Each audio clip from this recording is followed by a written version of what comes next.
Ok, entonces, bueno, pues vamos a cortar por acá.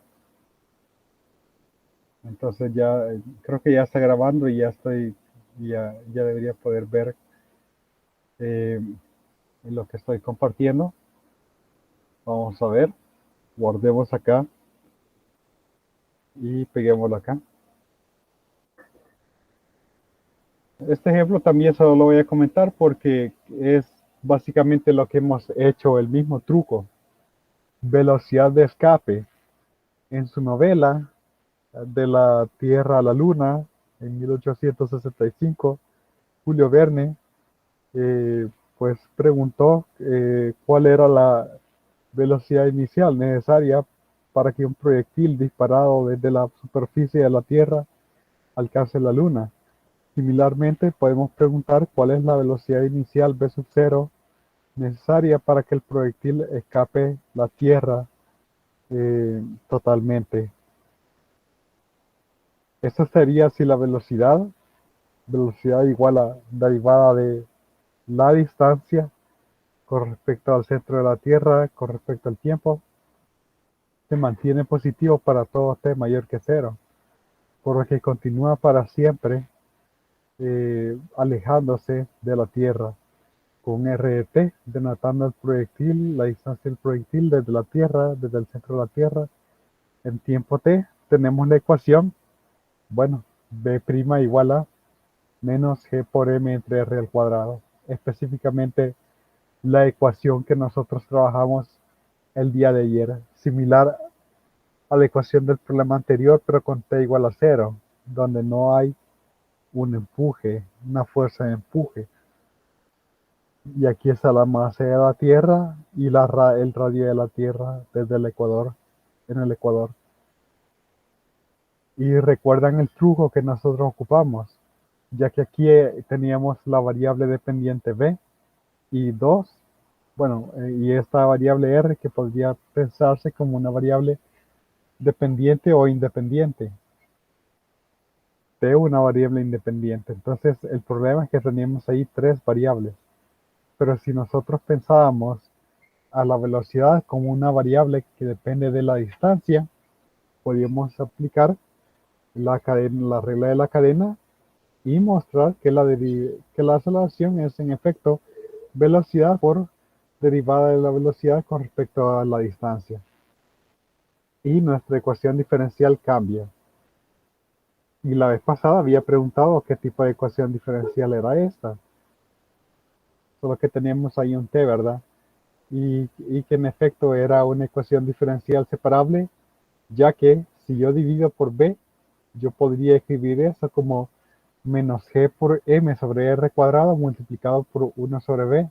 Es decir, una función que depende de r multiplicado por una función que depende solo de b. Por lo tanto, es separable. Pero en esta forma es más fácil hacer la separación. Entonces, integral de b y por el otro lado integral de menos gm entre r cuadrado de r. Obtenemos esta ecuación y aplicando las condiciones iniciales, cuando t igual a 0, la distancia al centro de la Tierra es el radio ecuatorial, velocidad inicial, la que queremos hallar, ¿no? Y hallamos cuánto vale c. Por lo tanto, nuestra función de velocidad queda de esta forma. Ahora, una, eh, una observación bien importante que ellos hacen es el hecho que el término 2gm entre r minúscula siempre va a ser positivo. R sería la distancia del proyectil con el centro de la Tierra. Entonces, como se va a ir alejando de la Tierra, bueno, realmente aquí se asume que solo están esos dos cuerpos, ¿verdad? Que no existe ningún otro en el espacio. Entonces, eventualmente esto tiende a cero, pero siempre es positivo. Pero como siempre es positivo, entonces si yo remuevo este término, obtengo esta desigualdad, que b cuadrado es mayor que b cuadrado menos 2gm sobre r, porque b cuadrado tiene este término 2gm sobre r, que a pesar de que puede ser extremadamente pequeño, 10 a la menos 10, por ejemplo, 10 a la menos 100, pero siempre va a ser positivo. Por lo tanto, b cuadrado siempre es mayor que b sub 0 al cuadrado menos 2gm entre r. Entonces, todo lo que tengo que hacer es que esto se mantenga, que esto sea, que no sea negativo. Es decir, de que puede llegar a ser cero. Si llega a ser cero, entonces b sub 0 al cuadrado es igual a 2gm sobre r, aplico la raíz cuadrada y esa es mi velocidad de escape. Entonces, un proyectil con esta velocidad inicial puede escapar la fuerza gravitacional ejercida por la Tierra. Y aquí dice de que la aproximación da 11.180 metros por segundo o 36.680 pies por segundo o 6.95 millas por segundo, 25.000 millas por hora. Realmente una velocidad bastante alta. También comenta aquí que se puede calcular también la velocidad de escape para la Luna y que sale a una fracción del de la Tierra, porque sale 2.375 metros por segundo, más o menos una quinta parte de la velocidad de escape de la superficie de la Tierra. Entonces, facilitaría el regreso a la Tierra, ¿verdad? De la Luna a la Tierra, dice acá. Entonces, este es el ejemplo que hacía falta el día de ayer, pero como lo ven, las técnicas que se ocupan son las mismas. Entonces, la ecuación diferencial es la misma, incluso un poco más sencilla. El mismo método para resolverla, aplicar condiciones iniciales. Y aquí quizás lo único nuevo era analizar que 2gm por 1 sobre r siempre sería positivo y que mi velocidad sería siempre mayor que esto y por lo tanto sería positivo siempre y cuando esto no sea negativo. Y al hacerlo cero, pues obtengo la velocidad de escape. En este caso es raíz de 2gm sobre r. No hay mayor complicación por ahí. No sé si hay alguna pregunta.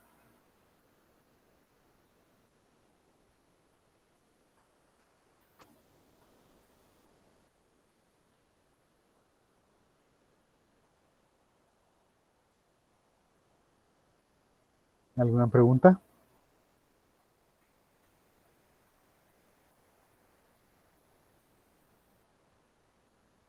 ¿No? Vemos entonces algún ejercicio. Vamos a ver. Aquí hay un ejercicio que necesita un poco de... Yo creo que es el 12. El 12 necesita... Y como no tengo el documento impreso, en el documento impreso yo he hecho las notas, ¿verdad? Bueno, intenten el 12. Ya vamos a ver cómo era la cosa, porque el 12, donde dice que aquí hay unos contenedores con estos pesos, entonces, ¿cuáles son las condiciones, la máxima profundidad a la cual pueden ser lanzadas para que no exploten estos contenedores? Entonces, eh, no es muy complicado es solamente que es un poco difícil de entender, me parece. Entonces, inténtenlo rápido, pues, para ver si sale rápida la solución. Porque creo que por ahí tengo la solución incluso, pero no me acuerdo ya. Y obviamente no voy a abrir ahí el documento mostrándoles ahí la solución, ¿verdad? Ahí lo tengo en un documento, creo yo. Vamos a ver, vamos a ver, ¿qué es lo que les podría poner en un examen? Separar variables en ecuación 12 y sustituir por obtener la eh, movimiento hacia arriba, la función de velocidad de movimiento hacia arriba da en la condición 13 como condición inicial B sub 0 igual a B de 0 igual a B sub 0. Eso podría ser algo que yo les puedo preguntar. Que, bueno, aquí que básicamente solo dimos las respuestas, podría yo estarles pidiendo pues que resuelvan. Entonces, en este caso, por ejemplo, vaya, deducir la ecuación 13 de la ecuación 12.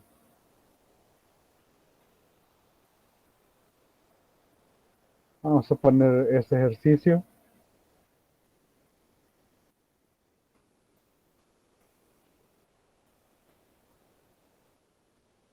A ver, vaya, ahí ya nos dicen lo de la tangente inversa, ¿verdad? Ya la ecuación separable ya nos las dan. Entonces, básicamente,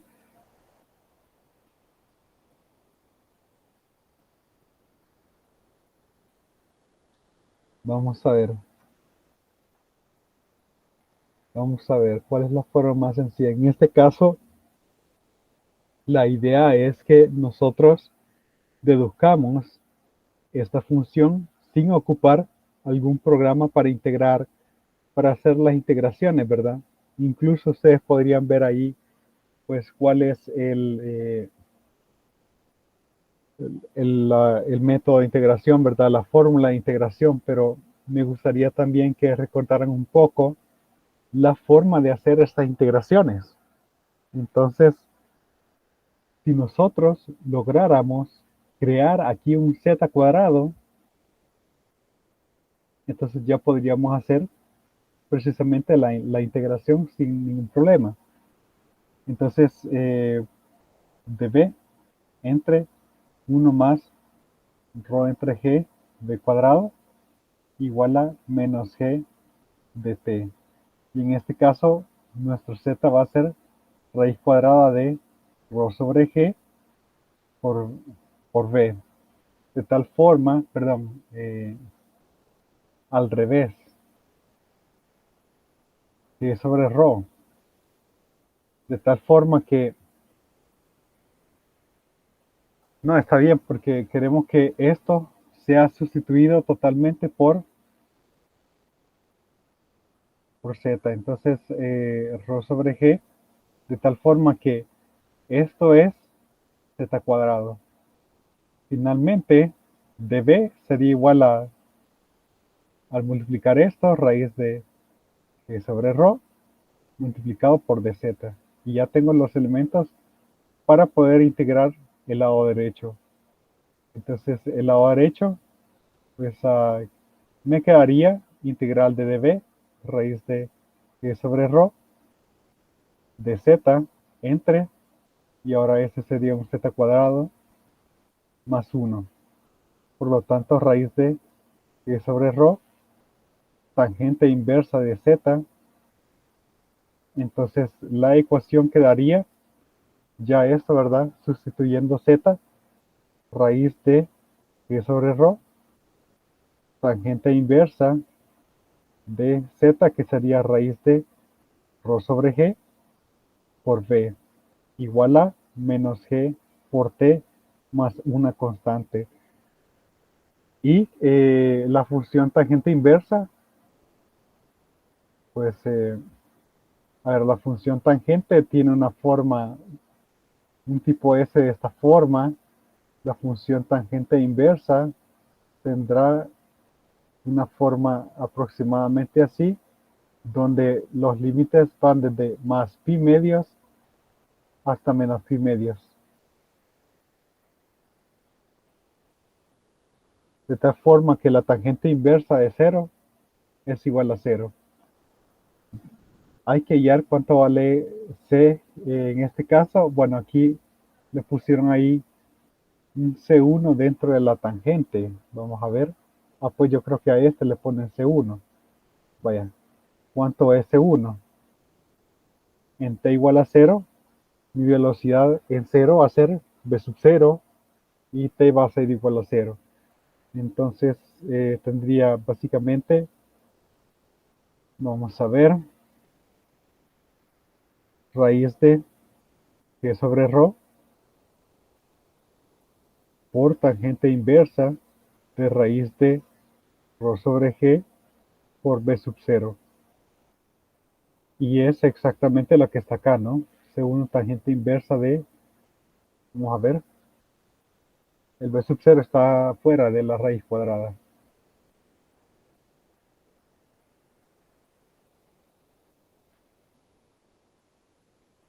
Tangente inversa, el paréntesis está bien ponerlo porque indica, indica muy bien cuáles son los términos que están en el argumento.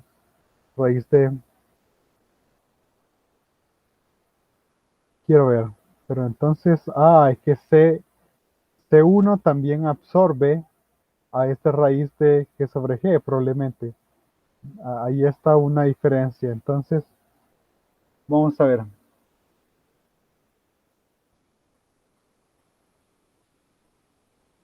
Pues le voy a llamar a esto a C. Y todavía no vamos a sustituir ahí C1, sino que al sustituir T igual a 0 tendría tangente inversa de raíz de ρ sobre G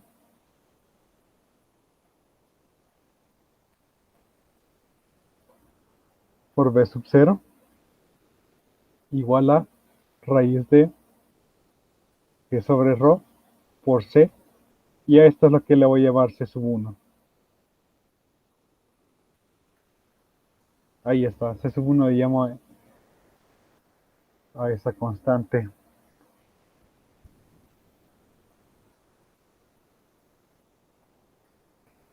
Vamos a ver.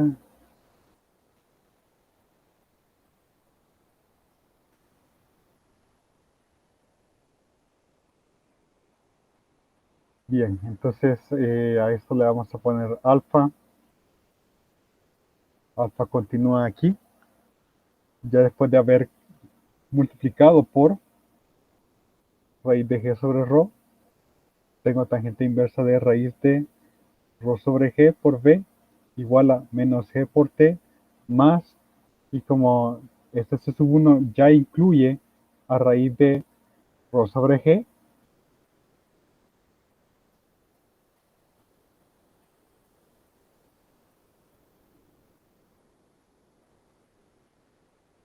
entonces no es necesario que lo vuelva a calcular. Y ahora puedo despejar a b.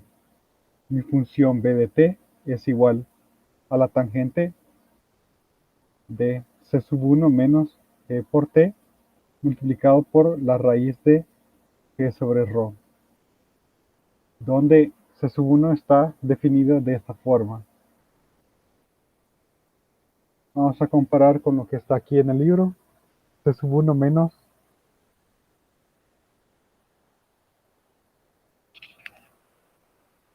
vamos a ver en qué me equivoqué entonces.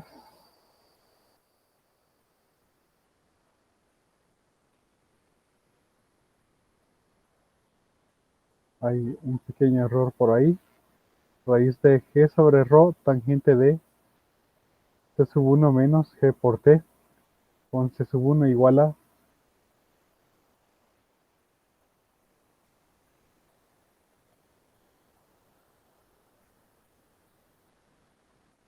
C sub 1 igual a esta expresión, ¿verdad? Tangente inversa de b sub 0 por raíz de ρ sobre g. Bien, un pequeño error he cometido nada más, porque aquí aparece t por raíz de ρ por g. Vamos a ver cómo está la cosa. En donde olvidé multiplicar por algo. Había multiplicado acá, pero no multipliqué ese término. Ahí está. Multipliqué ese, pero no multipliqué este. Entonces, al haberlo multiplicado, hubiera tenido raíz de ρ entre raíz de g por g. Pero eso me da raíz de g por ρ. Los dos términos dentro de la raíz, negativo. Ahí está el detalle que hacía falta. Bien, vamos a ver. Menos raíz de e por rho. Y aquí también e por rho. Bueno, entonces ahí ya llegamos exactamente a lo que está en el libro. Y pues sí, está bien porque noten ahí el trabajo que hay que hacer, ¿verdad? De integración y que a veces a uno se le olvidan detalles, pero esta es una buena práctica.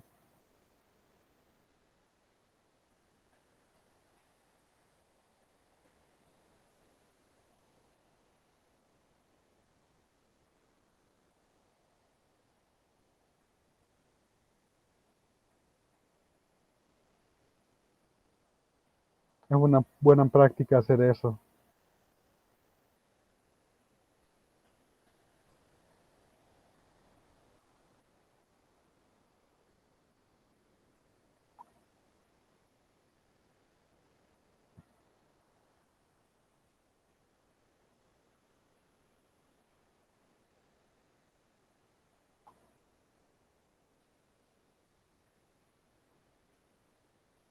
Bueno, no sé si hay alguna pregunta.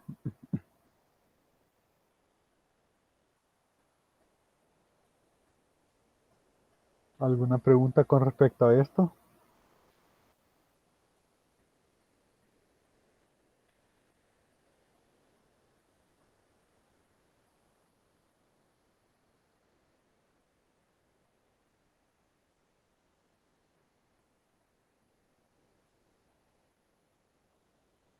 Bueno, pasamos entonces, vamos a ver, pasamos entonces a la siguiente sección, sección 2.4, y vemos el método numérico más, más sencillo que existe para resolver ecuaciones diferenciales.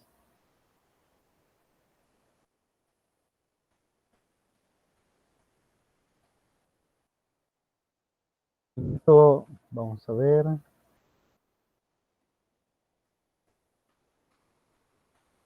aproximaciones numéricas, el método de Euler.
Bueno, entonces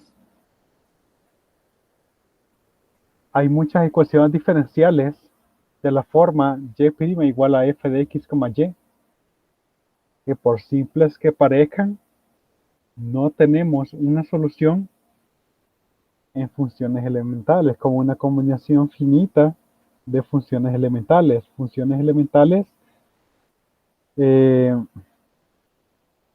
me refiero a funciones que son derivables, por ejemplo, polinomios, exponenciales, logaritmos, funciones trigonométricas.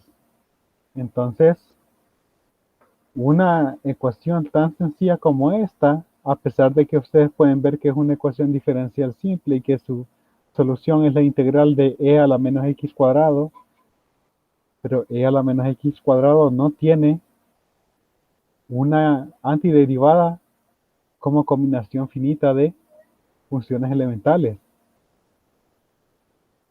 por lo que es necesario ocupar métodos numéricos. Aquí nos da una posible alternativa.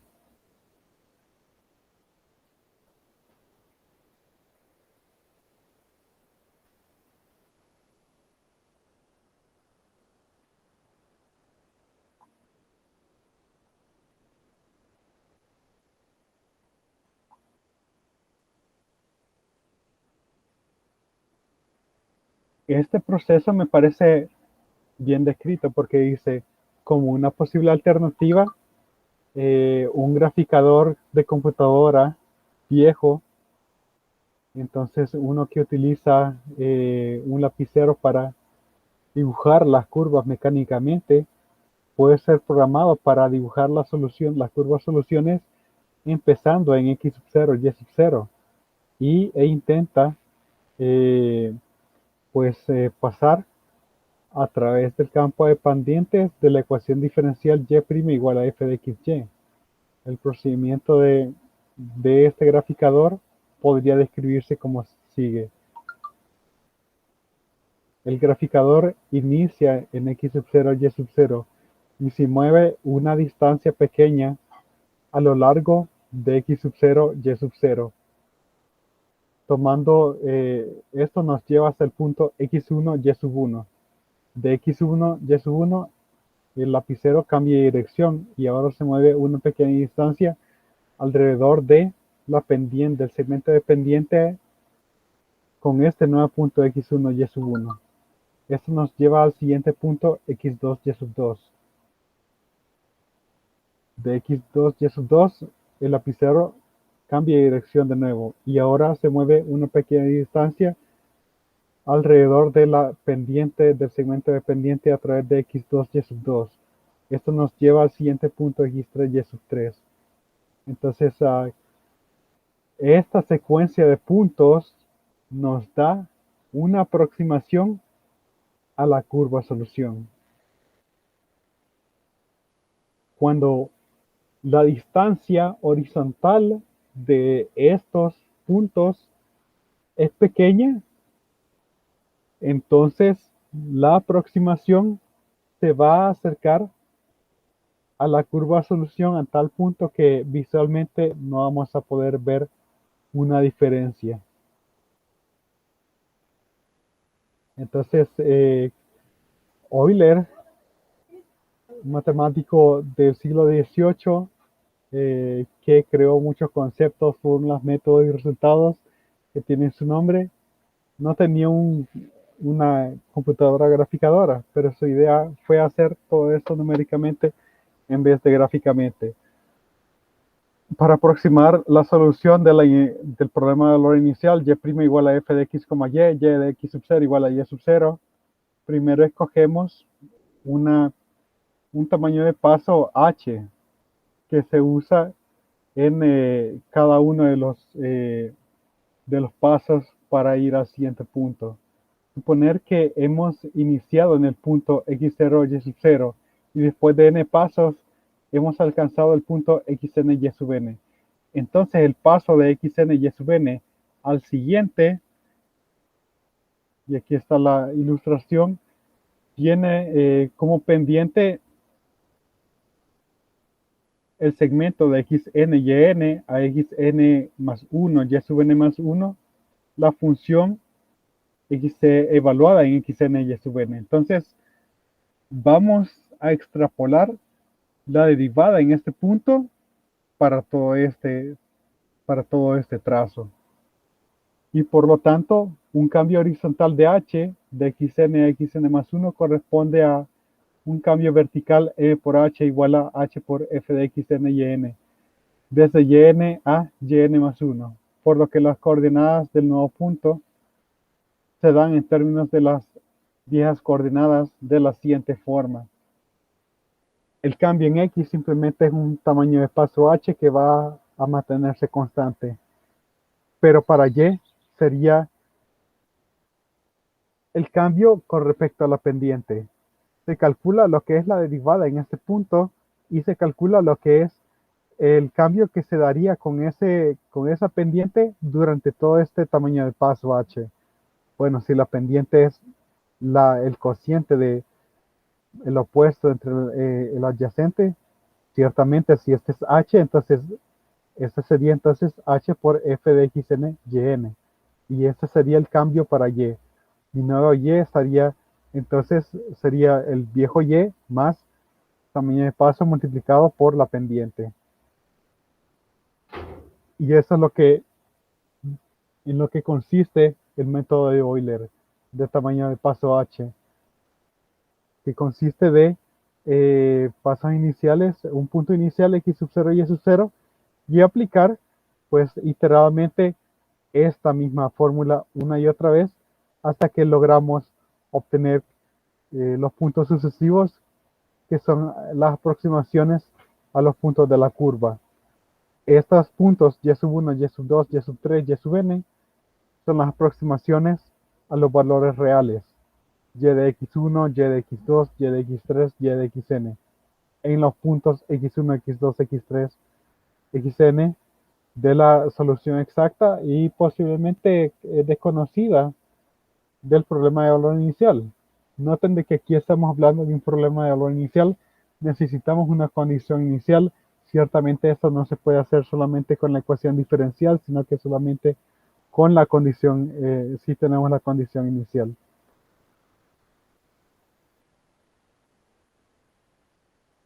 Realmente lo que está aquí indicado en el algoritmo es lo importante. Todo esto fue simplemente una pequeña conversación de por qué esto tiene sentido. Y lo vamos a poder ocupar en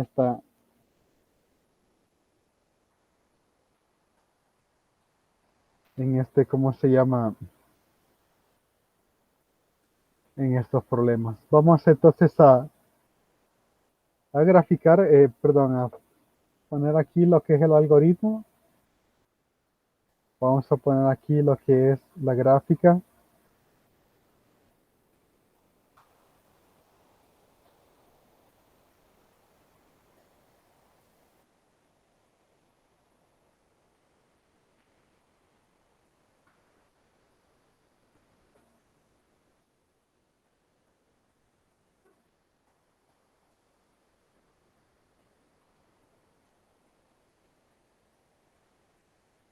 Y aquí obtenemos básicamente el algoritmo para numéricamente aproximar la solución del problema de valor inicial.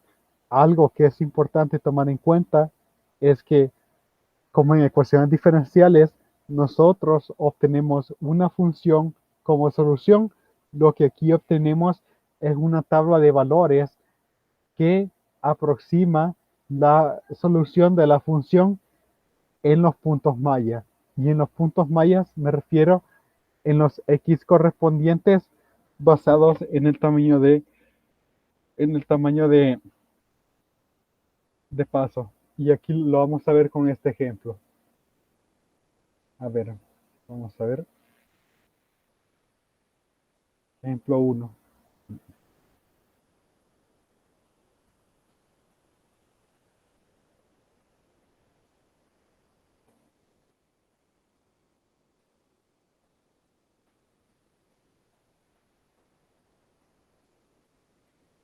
Ejemplo 1.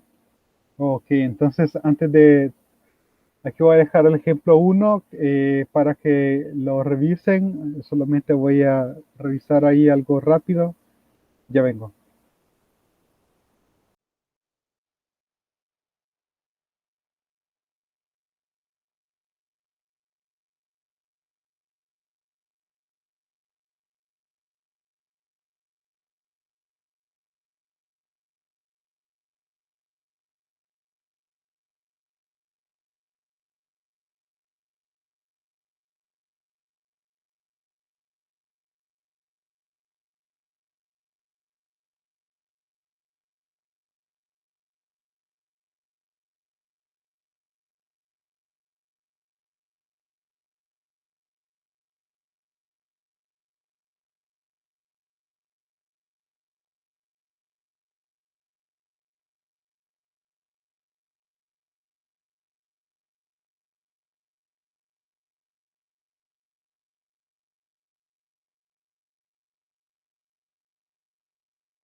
Bien, por ahí habían algunas preguntas, me parece. Lo del parcial vendría hasta lo que veremos hoy. La idea es terminar con la sección 2.4 el día de hoy. Realmente al hacer este ejercicio ya habremos concluido con lo principal de esta sección. Entonces, lo demás realmente es más que todo comentado, más que todo, sí. Es lo grueso de esta sección es lograr hacer este ejercicio.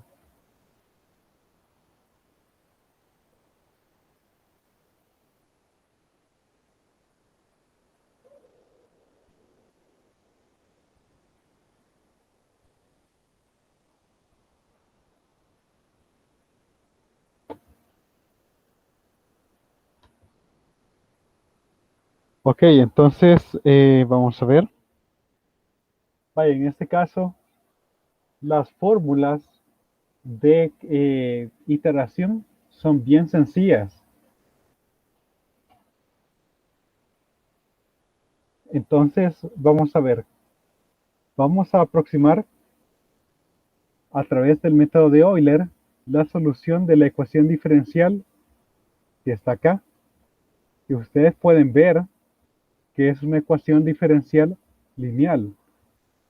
Vamos a comparar la solución exacta con la solución aproximada de cada uno de estos. Bueno, de hecho ahí está en recuadro.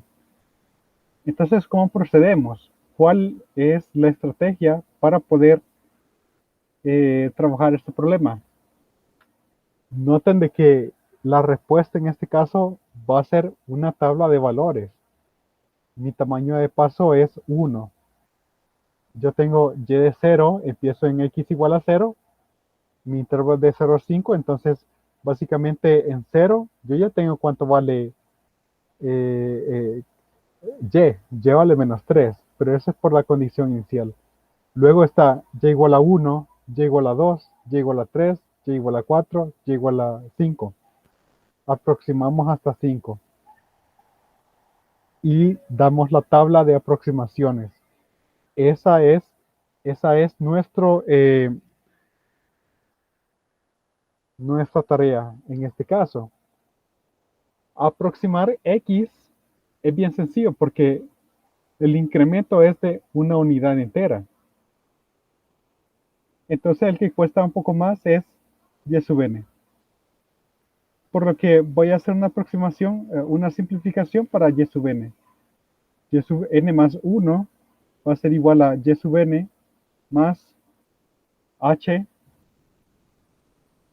Bueno, pongámoslo como está ahí. No, creo que vamos a bajar un poco por ahí no sé si escuchan un ruido por ahí, lo vamos a bajar un poco.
Licenciado, creo que tiene apagado el micrófono.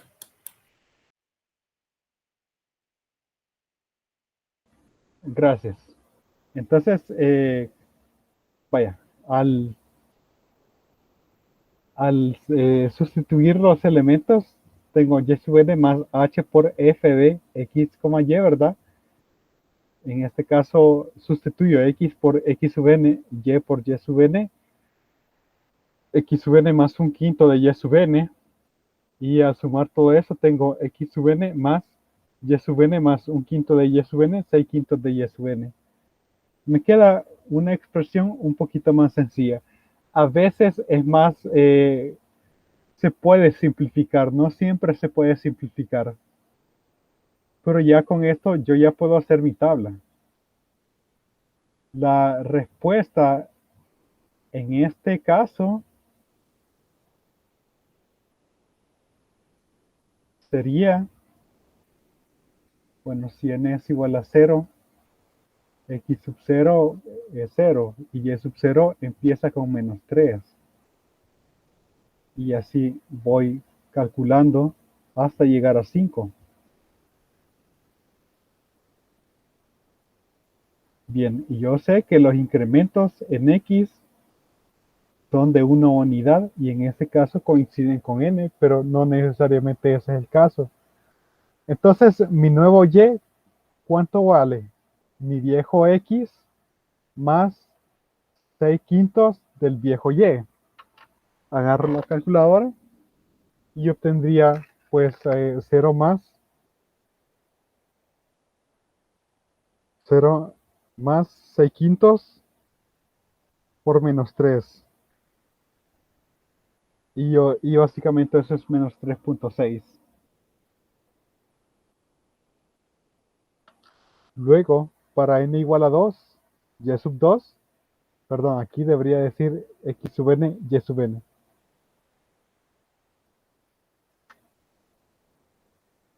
El valor que va aquí sería el viejo x más 6 quintos de el viejo y.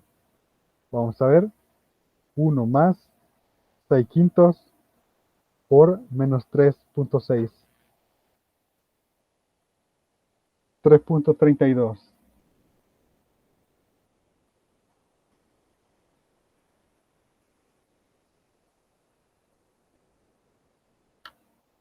Ahora para 3, pues sería 2 más 6 quintos de menos 3.32. Ahí está, 1.948, negativo. 984. Para el siguiente, bueno, vamos a dejar 3 decimales eventualmente.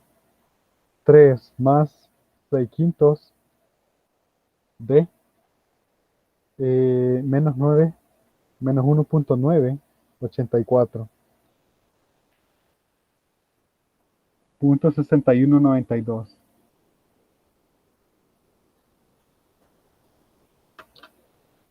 Luego 4 más 6 quintos de punto 6192. 4.743.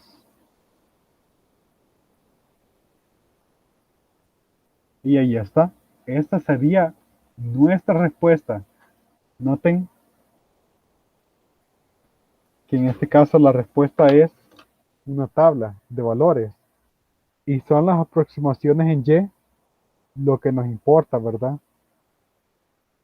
Luego, cuando nosotros vemos en las soluciones, vaya, aquí ya están las aproximaciones para este primero. La última fue de 4.7430 y a nosotros nos quedó de 4.743. Estamos bien para estos nodos.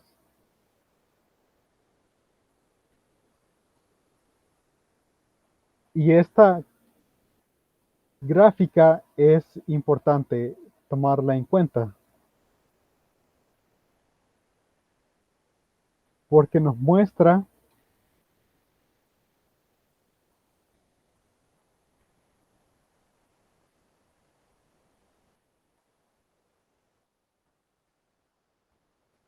esto ya está relacionado con análisis numérico.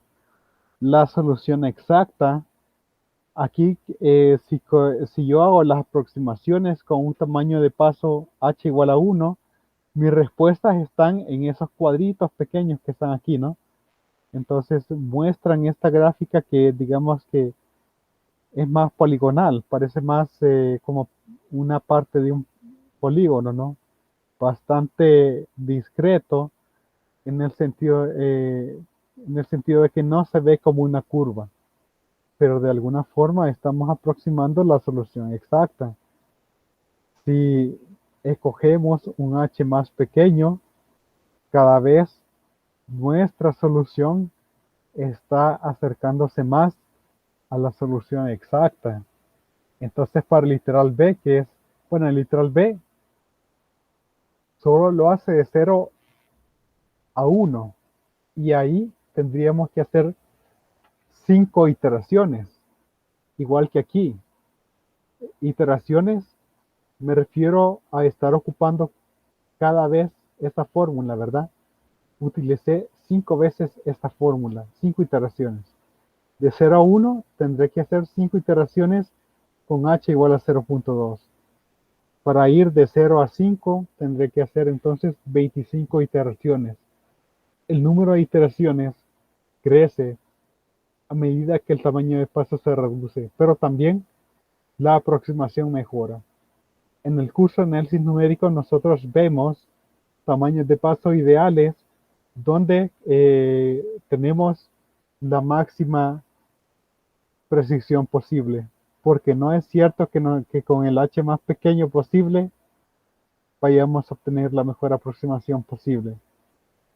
Sucede de que cuando el h se vuelve demasiado pequeño, cuando nosotros estamos trabajando con h menores a 10 a la menos 9, por ejemplo, el error empieza a crecer, y es por el problema el, es por el problema la,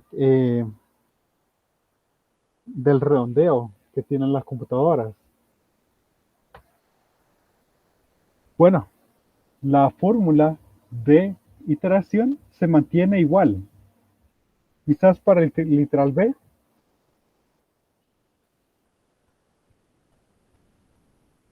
vamos a ver.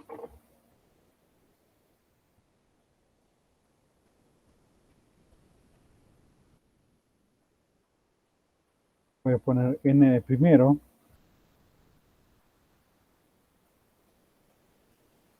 Y aquí el x sub n. X sub n, x sub 0 es igual a 0.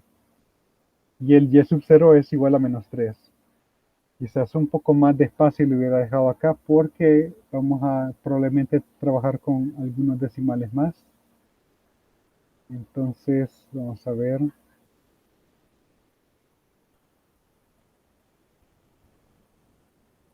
Ahí está, vamos a ver, más o menos. Vaya, el tamaño de paso no los dan acá, que es 0.2, tamaño de paso, ¿verdad? Inicio con un tamaño de paso de 0.2, el otro 0.4, 0.6, 0.8, 1.0. Y ahora me toca hacer las iteraciones con esta ecuación en diferencia, ¿verdad? Y vamos a ver, y en realidad aquí van a estar las aproximaciones que nosotros vamos a estar obteniendo. Y pueden ver de que al menos para ese intervalo nos estamos acercando bastante.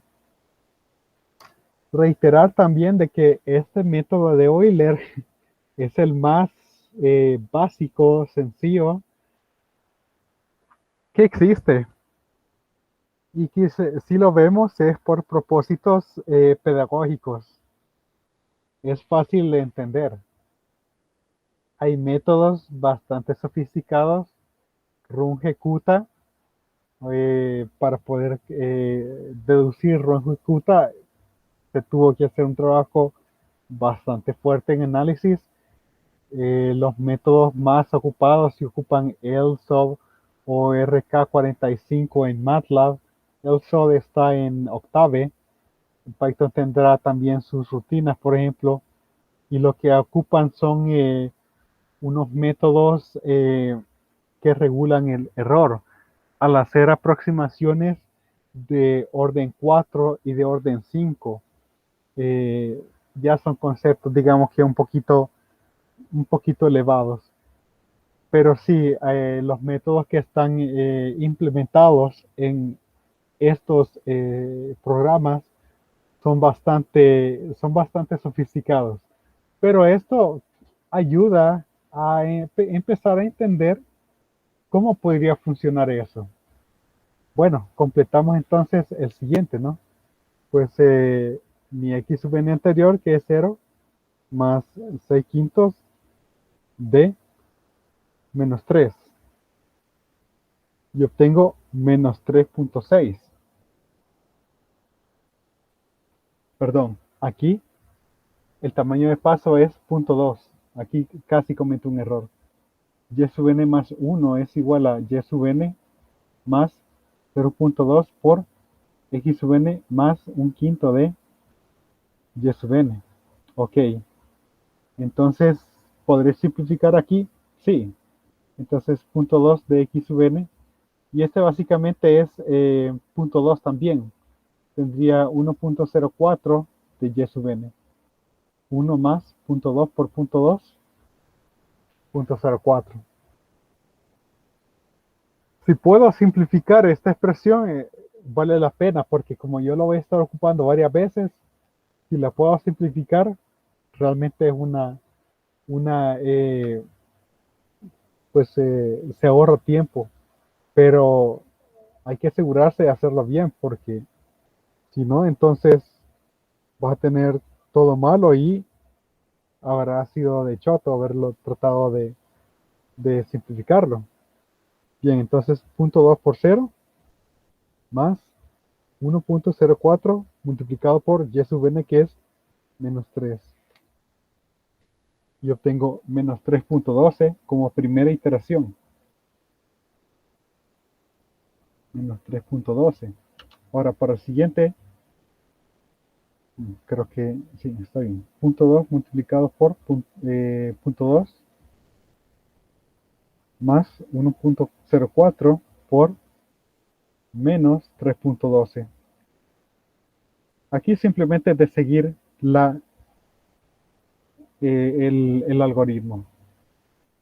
Menos 3.2048. Para el siguiente, punto 2 multiplicado por punto 4 más 1.04 multiplicado por menos 3.2048. Y obtengo menos 3.2529.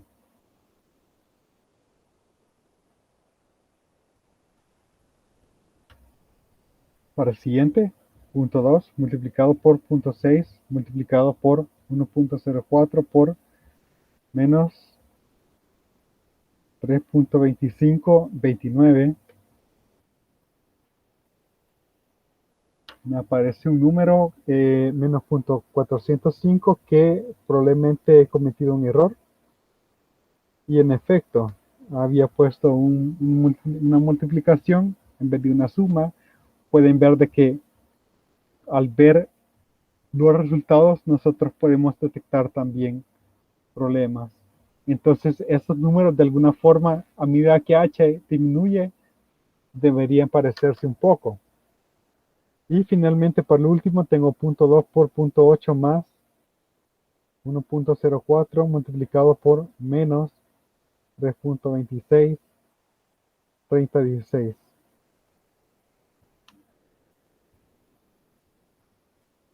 Y aquí tengo menos 3.23, 35, 3664. Probablemente más decimales de los que debería, aunque realmente todo el recuadro es la respuesta. Todo el recuadro es la respuesta. Y los datos que me dan aquí serían aquellos que se graficarían de 0 a 1.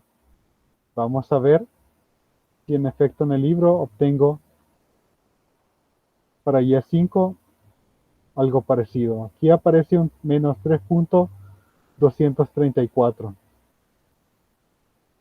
Sí, en efecto, si yo redondeo, obtengo menos 3.234. Ahí yo he puesto más decimales.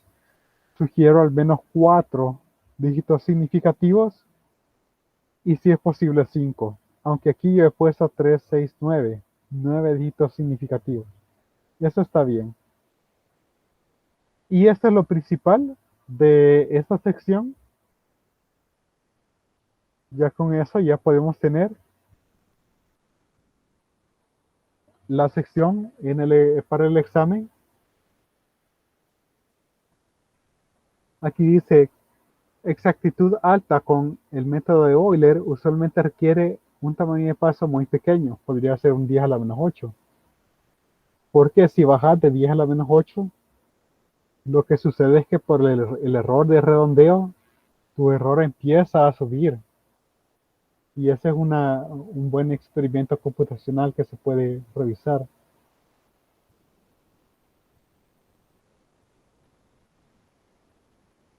Aquí, bueno, han implementado eh, el método de Euler para que con esta ecuación diferencial aproximen lo que es, a ver, ¿qué están aproximando al final? Bueno, estos x, ¿no? X para x igual a 0, para x igual a 0.2, 0.4, 0.6, 0.8, 1. Valores reales y valores aproximados. Ciertamente, mientras más pequeño es h, vaya para 1, por ejemplo, mi valor real es menos 3.129. Con h igual a 0.2 la diferencia es de casi 0.1. Con h igual a 0.02 la diferencia ya es más pequeña, 0.02. Y con h igual a 0.002 la diferencia es todavía más pequeña, es 0.001. Básicamente eso es lo que nos está indicando, de que mientras más pequeño h, mejor nuestra aproximación, pero como les digo, existe un punto en el cual el error empieza a aumentar.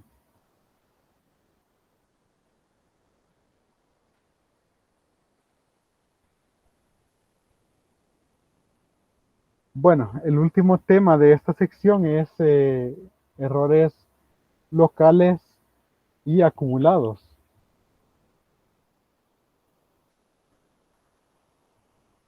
Más que todo es explicar algunas cosas que pueden suceder. Bueno, aquí hay un subtema que es una advertencia.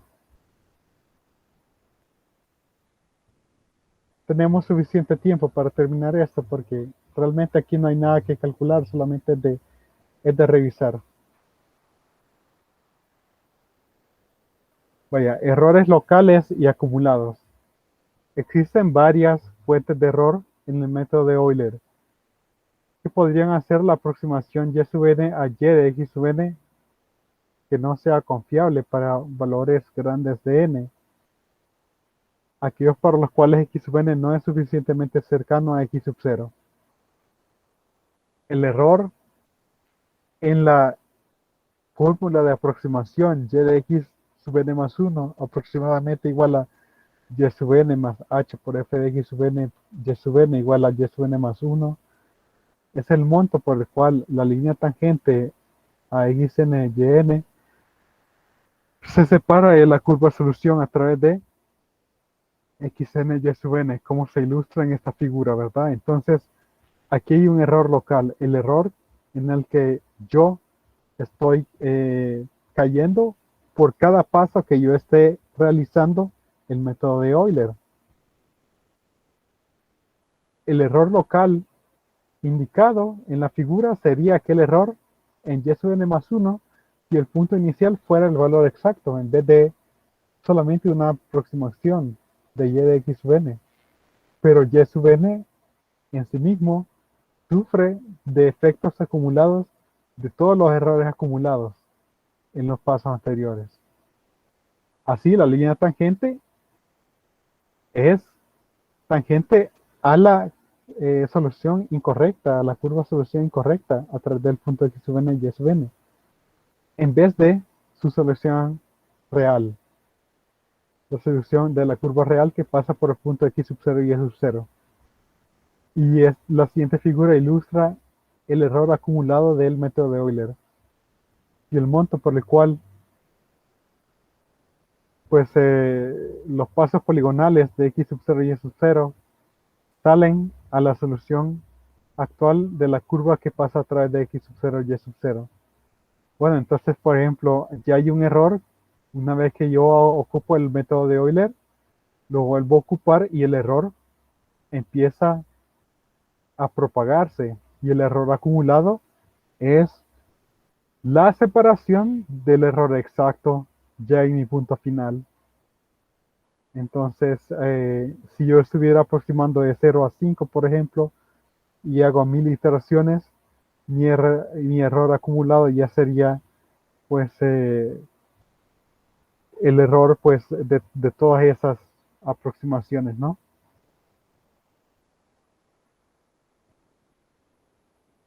Vamos a ver qué más.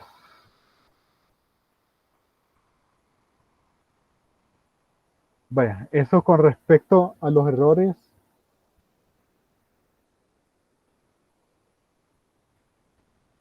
locales y acumulados.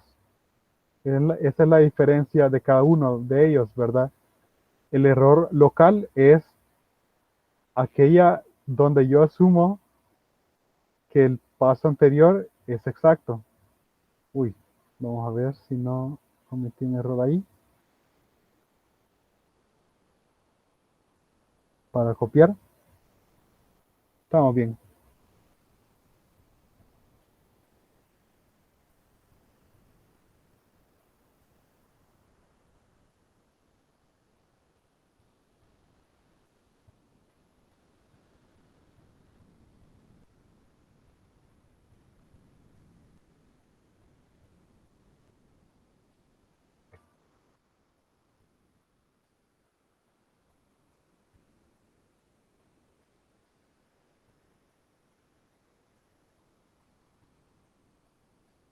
Entonces el error acumulado es aquel error asumiendo que el paso anterior es exacto y el error acumulado es ya el error después de varios pasos.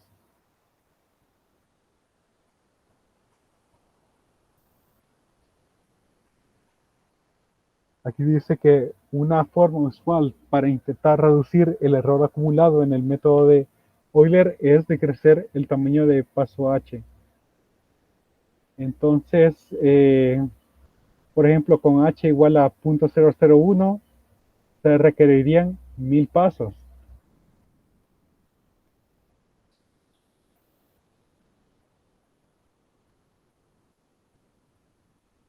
Y habla un poquito con respecto al porcentaje de error, cómo es que se disminuye.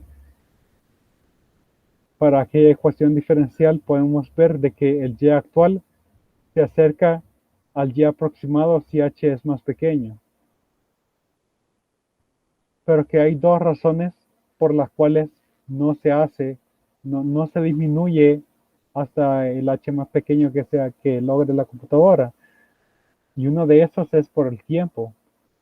Porque aquí dice que si se requiere más de un segundo para aproximar y de 1 con h igual a 0.1 y se requeriría 1 minuto 50 segundos con h igual a 0.001, pero con h igual a 10 a la menos 12 se requeriría más de 3000 años. Y se pueden hacer ahí los cálculos respectivos, ¿no? Y el otro es el error de redondeo. Entonces, el tema del error de programación, de propagación, en algoritmos numéricos se trabaja en textos de análisis numérico. Ese es otro de los cursos que yo doy.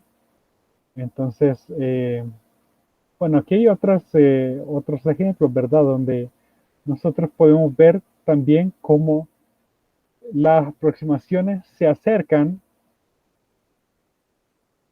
pero que a veces no hay convergencia, ¿verdad? De las soluciones. Bueno, que en este caso sí hubo convergencia. A medida que el número de iteraciones de pasos incrementa.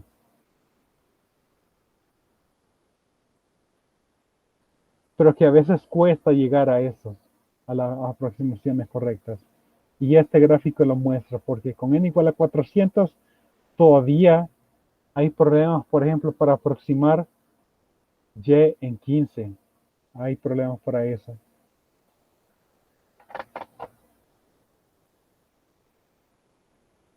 Entonces aquí dice que para esta ecuación diferencial que tiene esta solución, le cuesta al método de Euler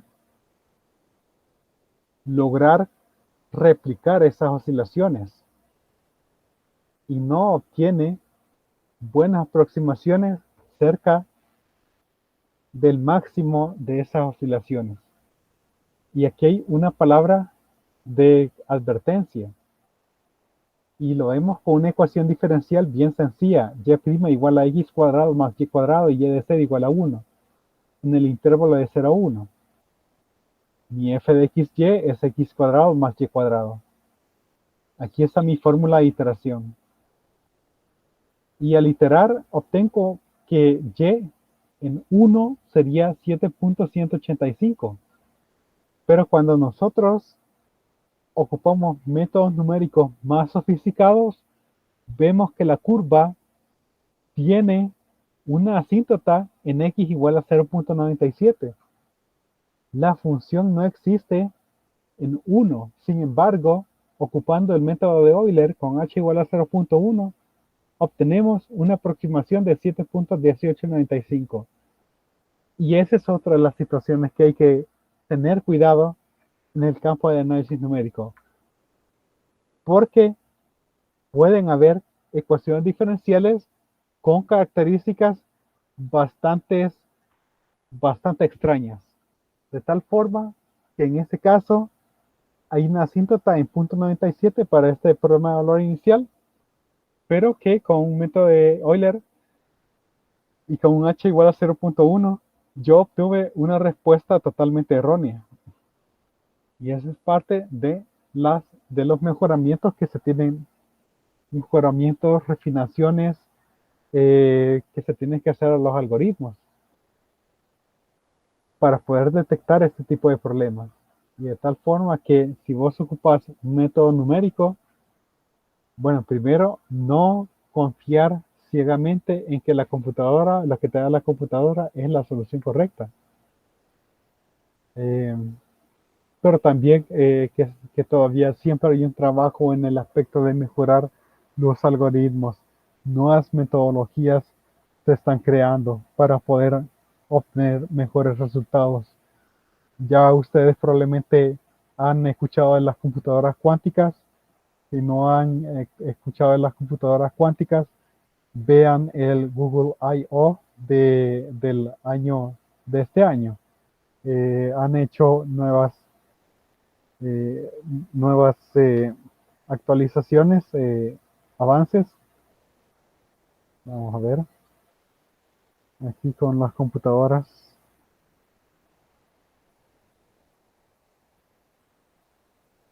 Cuánticas. Solamente ponen en Google I.O. Y mayúscula o mayúscula de este año, 2021. Y bueno, es largo, pero pónganle también computadoras cuánticas para ver solamente esa parte, ¿verdad? La idea es que podríamos tener computadoras con una capacidad mucho más poderosa en los siguientes años con esa nueva tecnología. Y bueno, con eso ya llegamos a la parte de los problemas. No sé si hay alguna pregunta ahorita.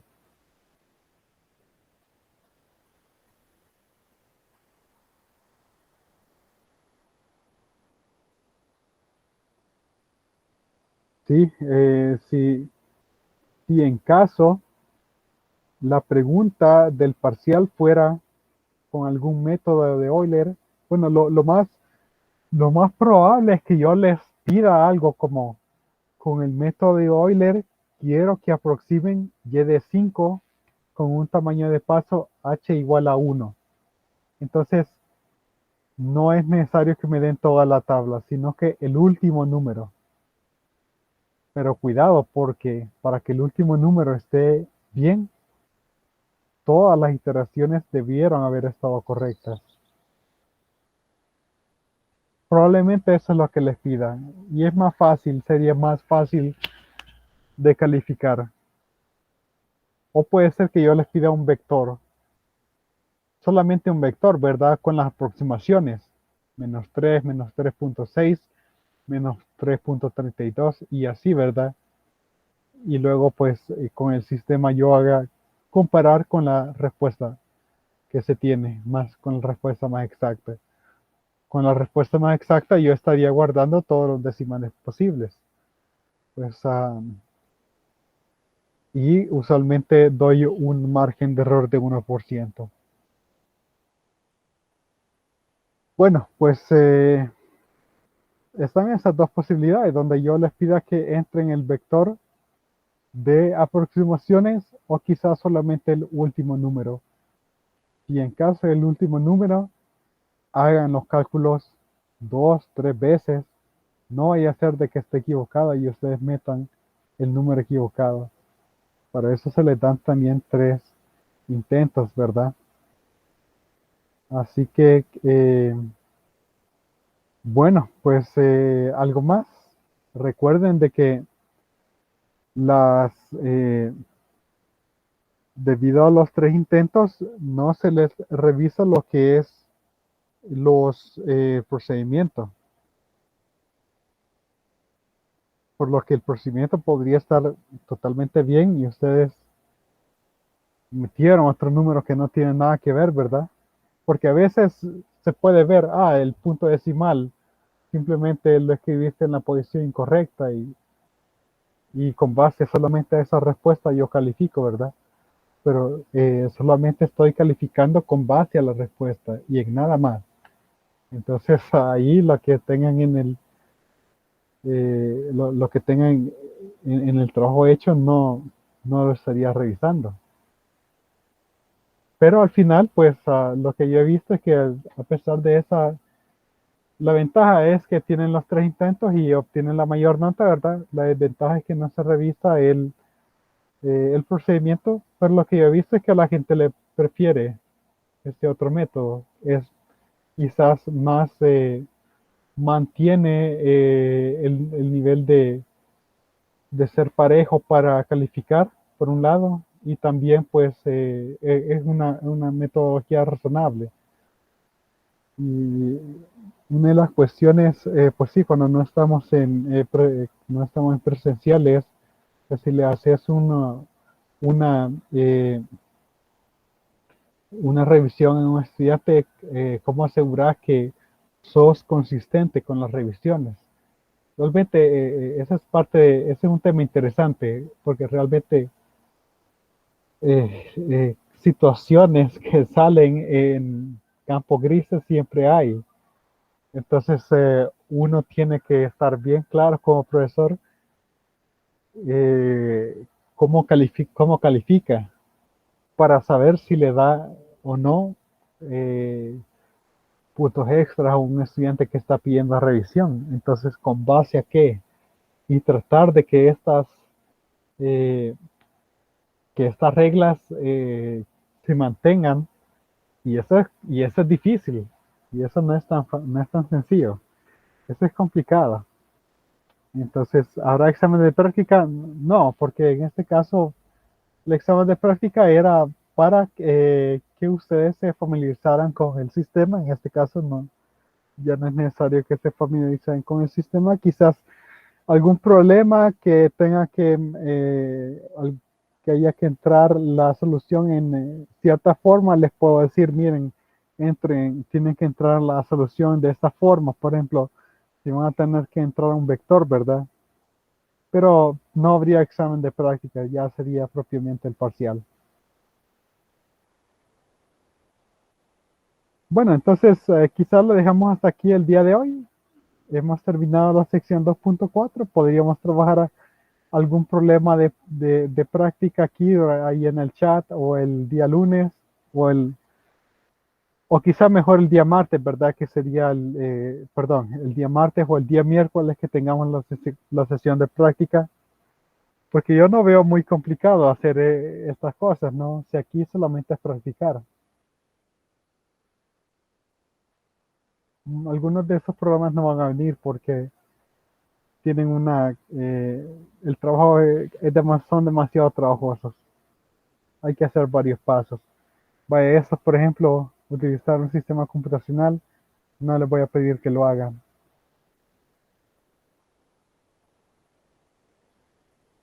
Bueno, no sé si hay más preguntas, alguna pregunta ahí del chat que se me haya ido. Lo dejamos hasta acá.